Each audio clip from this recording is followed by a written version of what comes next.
Roblox has seen many popular games in its time, but none have even come close to Grow a Gun's popularity. At first, it doesn't look like a record-breaking game.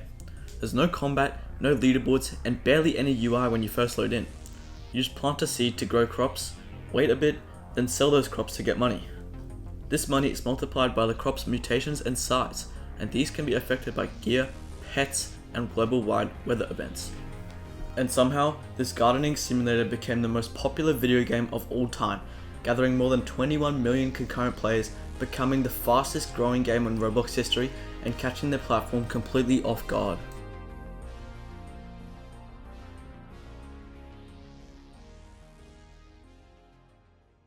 The game officially launched on March 26, 2025, and it was developed in just 3 days by a solo creator, who initially released it expecting nothing much.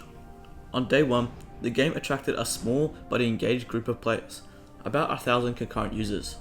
What they found wasn't a crazy polished experience, but something surprisingly rare on Roblox: a clean, focused, and satisfying gameplay loop. The word began to spread. Players enjoyed the simplicity: plant a seed, grow a crop, harvest, and reinvest. The loop was intuitive and rewarding, and the lack of clutter or invasive monetization made it feel refreshing. Within 2 weeks, major development studios started to notice and reach out to the game developer, one of which being Roblox developer Jandel and his development studio, well known for their work on very popular games on the platform. They partnered with the creator, acquiring a 50% stake and bringing in professional support from Splitting Point and other studios. Updates began rolling out weekly due to the increase in developers. The first update, released on April 10th, introduced new crops, weather, items, and quests, causing the player count to surge into the quintuple digits. By April 20th, Grow a Gun was climbing fast. Player counts were in the 6 digits, and by early May, it had already hit 300,000 concurrent users. But then came one of the craziest updates ever. On May 17th, the developers dropped a limited time chicken jockey pet surrounding all the hype from the Minecraft movie. You could only acquire this by being in the game right when the update went live. And this caused Grow a Gun to officially beat the old concurrent player record by almost 2 times, gathering upwards of 5 million players. Now this is when things started to explode for Grow a Gun. A week later, 9 million players, then 11. Entire internet cafes in the Philippines were jam-packed with people celebrating the event. At this point, Grow a Gun wasn't just a hit Roblox game, it had become a global event. At first glance, Grow a Gun is just another simulator or tycoon, but once you actually play it, you realize it's doing everything simulators try to do, just way better. You plant a seed, it grows into a crop. That crop has a size and potential mutation, which determine how valuable it is. You sell your crops, buy better seeds, and start again. Those seeds are purchased from the seeds shop, which infinitely resets every 5 minutes. These 5-minute stock checks can easily suck you in and turn into hour-long sessions. It's a loop, but a really clean and satisfying one. What makes it different to most other simulators is that there is no end or finish to the game. Some players chase the rarest and most expensive crops, while others focus on designing the most aesthetic gardens with precise cosmetic placements. No 2 gardens look alike. The freedom to play however you want gives the game personality, and that's something most simulators lack. The simple and retro Roblox style helps too. It's simple and clean, not the usual cluttered mess of neon colors and effects you see in other Roblox games.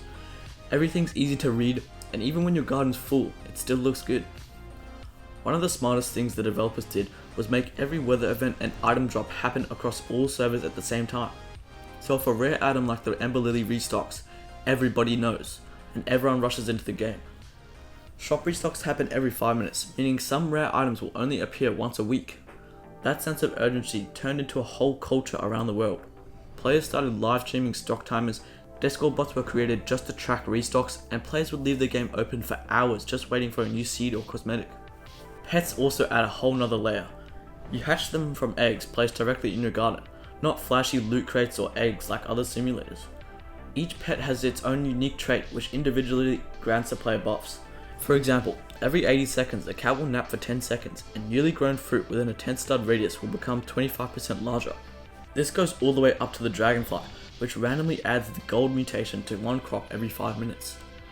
These pets can be sold or traded, adding more depth to the game's community and economy. On top of all this, the game promotes playing with friends. For each friend you have in the game, you receive 10% more shekels from every sale. You can easily access their gardens, flex your garden, or even steal some of their crops. Grow a Garden nails something most games completely get wrong: monetization. There are no huge paywalls, no massive buttons begging you to buy bundles, and everything in the game can be earned through gameplay, and Roblox doesn't even help that much. Even limited time items can be earned for free if you're patient enough. It's subtle and fair, and because of that, players who can't afford Robux are welcomed into the game, targeting a much larger amount of Roblox players. Each player feels like there is nothing they can't achieve without Robux, and that alone makes it stand out in front of any other Roblox game. As well as this, players are prompted to keep rejoining the game, since when you're offline, your garden keeps growing. You could go to school, take a nap, or disappear for a whole month, and when you come back, your garden will be fully grown. It's that perfect idle progress loop. You're always making money even when you're not grinding, and logging back to see a fully grown garden actually feels good. Add to that the constant restocks, global events, and the countless of YouTubers hyping up the new updates, the game just feels unbelievable. On top of all of this, Jandel, the owner of Grow a Garden, generates hype better than any developer on the platform. Every update feels like a countdown to something massive. He drops teasers, changes game icons for the countdown, causing players to start speculating wildly. And when the moment hits, it's not just about the new crops or features. For many players, it's just about being there, seeing the game reach new records. Servers flood with people who just want to witness the madness. The insane player counts, the lag, the community going wild in real time. Some of them haven't even touched their gardens in weeks, they're just logging in to be part of the hype. Jandel's updates turn into events, and that energy makes Grow a Garden feel bigger than the game itself. Surprisingly, the Grow a Garden community is also super chill. Players share tips, drop crazy good crops for new players, or just hop into servers to show off their gardens. Instead of a toxic community like most popular games, it's got this wholesome vibe you don't see in viral games. However, just because most people like the game, not everyone is very happy. Some people believe that the game doesn't deserve all of the hype. It's too simple, too easy. Just a dopamine loop for kids who want fast rewards and zero challenge. These people even ended up crashing Twitter along with Roblox on multiple occasions. But that's also the point. Grow a Garden isn't about skill or difficulty, it's about ownership. It gives you something that feels like it's yours. Overall, Grow a Garden probably isn't the best Roblox game if you're measuring complexity or mechanics, but it might be the most playable and welcoming Roblox game ever made. It gets the platform. It knows that players want instant feedback, low effort, and games they can dip in and out with friends. It's not complex or groundbreaking, but it's a smooth, satisfying, and endlessly shareable game, perfect for any age group.